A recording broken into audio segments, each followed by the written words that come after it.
जिल्ह्याची खबरबात या बातमीपत्राचे प्रायोजक आहेत Mac care super speciality hospital Ahmednagar.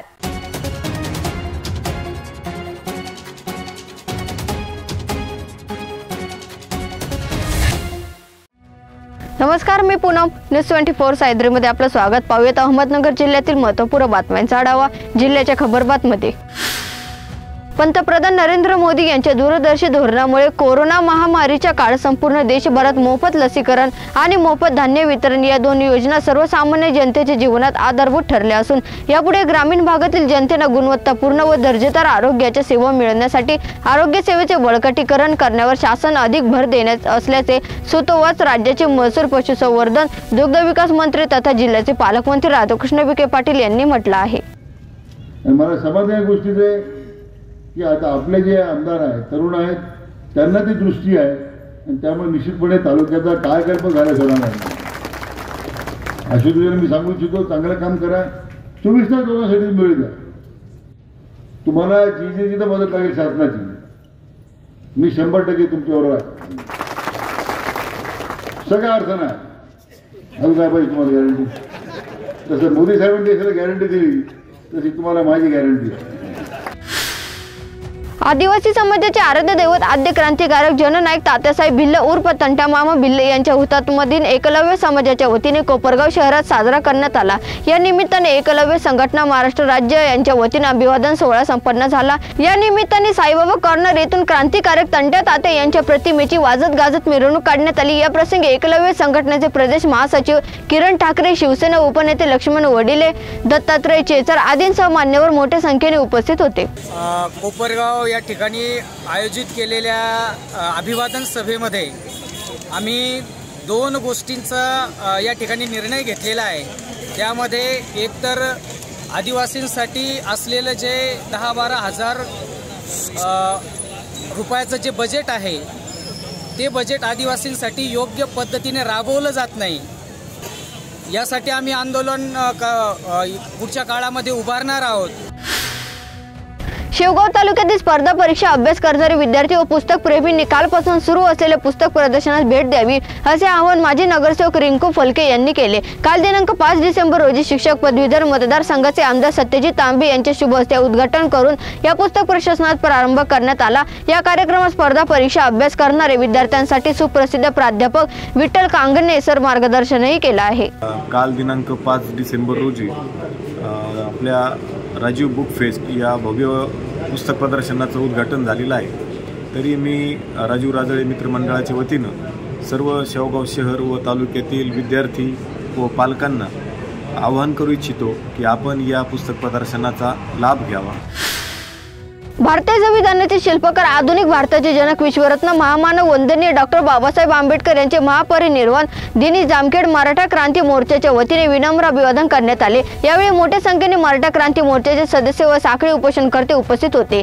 गेल्या 43 दिवसांपासून जामखेड तहसील कार्यालयासमोर मराठा आरक्षण मिळावे या मागणीसाठी मराठा क्रांती मोर्चाच्या वतीने साखळी उपोषण चालू आहे। आज 43वा दिवस असून मराठा क्रांती मोर्चाच्या वतीने उपोषणस्थळी डॉक्टर बाबासाहेब आंबेडकर यांची प्रतिमा ठेवून महापरिनिर्वाण दिनी त्यांना विनम्र अभिवादन करण्यात आले। यावेळी प्राध्यापक मधुकर राळेभात, नय्यूम शेख, दत्तात्रय सोले, नामदेव राळेभात आदी उपस्थित होते। यावेळी बौद्धाचार्य अशोक आव्हाड व विकी भाऊ सदा फुले यांनी मराठा आरक्षणाला पाठिंबा देऊन मराठा समाजाला लवकरात लवकर आरक्षण मिळावे अशी प्रतिक्रिया व्यक्त करून चालू असलेल्या साखळी उपोषणाला पाठिंबा दिला। यावेळी मराठा क्रांती मोर्चाचे प्राध्यापक मधुकर राळेभात यांनी आपली प्रतिक्रिया व्यक्त केली आहे की डॉक्टर बाबासाहेब आंबेडकरांनी जर हा हक्क दिला नसता, ही घटना दिली नसती, तर कदाचित या माणसांना इथं बसता आलं नसतं, त्यांना हक्क मागता आले नसते, त्यांच्या मागण्या करता आल्या नसत्या। त्या मागण्या करण्याचा हक्क ज्यांनी मिळवून दिला त्यांना आज अभिवादन करण्याचा योग त्यांच्या घटनेनुसार या ठिकाणी आलेला आहे। हा फार मोठा एक भाग आहे। खरं तर आजचा दिवस हा दुःखाचा आहे। डॉक्टर बाबासाहेब आंबेडकर जाऊन आज 67 वर्ष झाले, परंतु त्यांनी आम्हाला जगण्याचा जो मार्ग दिला तो कधी विसरून चालणार नाही। विभागीय आयुक्ताची तपासणी पथक अहमदनगर जिल्हा परिषदेच्या कारभाराची तपासणी करीत आहे। गेल्या 20 नोव्हेंबर पासून ही तपासणी सुरू आहे। ती 15 डिसेंबर पर्यंत चालू राहणार असून सहाय्यक आयुक्त राजेंद्र पाटील यांच्यासह 6 जणांना तपासणी पथकात समावेश आहे। या पथकाला अनेक गंभीर बाबी आढळल्या आहेत तर काही कामात त्रुटी आढळून आल्या आहेत। जिल्ह्याच्या खबरबातमध्ये घेऊन एक छोटीशी विश्रांती। रोखोक पत्रकारिता, निर्भीड बाणा आणि कणखर भूमिका, महाराष्ट्राचा सखा, सत्याचा पाठीराखा, शब्दांचं सामर्थ्य, विश्वसनीयतेची उंची, न्यूज 24 सह्याद्री। विश्रांतीनंतर तुमचे पुन्हा एकदा स्वागत। पाहूयात पुढील बातम्या।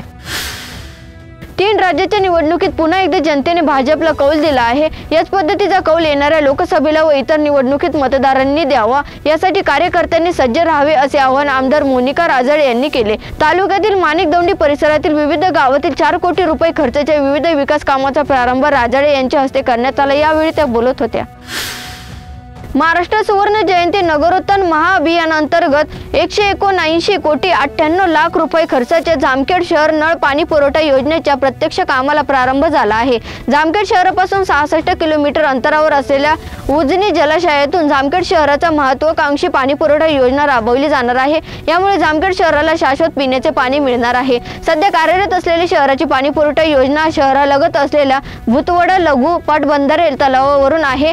आमदार प्राध्यापक राम शिंदे यांनी मंगळवारी पुणे येथे महाराष्ट्र जीवन प्राधिकरणाचे संबंधित अधिकाऱ्यांसमोर जामखेड शहर पाणी पुरवठा योजनेचा आढावा घेतलाय। संगमनेर तालुक्यातून जाणाऱ्या पुणे नाशिक महामार्गावर आंबी खालसा फाटा येथे उपरस्त्यालगतच्या डोंगरावर मोठमोठ्या भेगा पडल्याने दरड कोसळण्याची भीती निर्माण झाली आहे।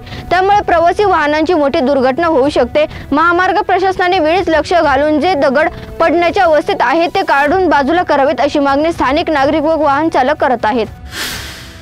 दूध व मराठा आरक्षणासाठी मी अधिवेशनामध्ये प्रयत्न करत असल्याचे आमदार किरण लहामटे यांनी सांगितलं आहे। दुधाला 35 ते 34 रुपयांचा भाव व मराठा आरक्षण या मुद्द्यावर मी कायम अधिवेशन करणार असल्याचं अजित पवार गटाचे आमदार किरण लहामटे यांनी सांगितलं आहे। ते संगमनेर तालुक्याच्या पठार भागातील बोटा, आंबी, दुमाला व कुटे बुद्रुकच्या विविध विकास कामाचे उद्घाटन त्यांनी केले। त्या कार्यक्रमात ते बोलत होते।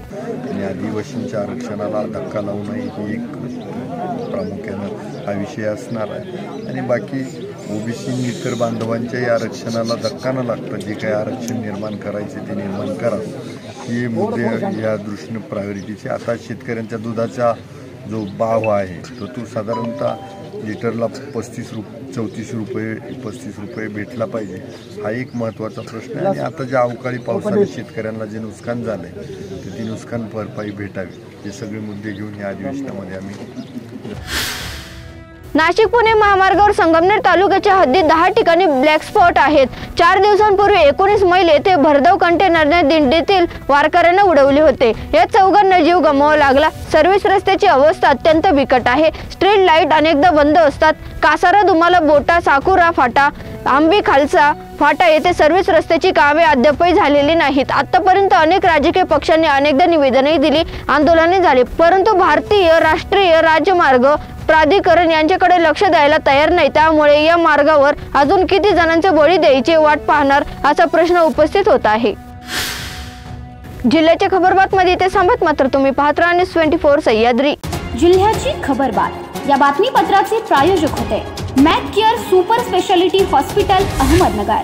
शब्दांचं सामर्थ्य, विश्वसनीयतेची उंची, न्यूज 24 सह्याद्री।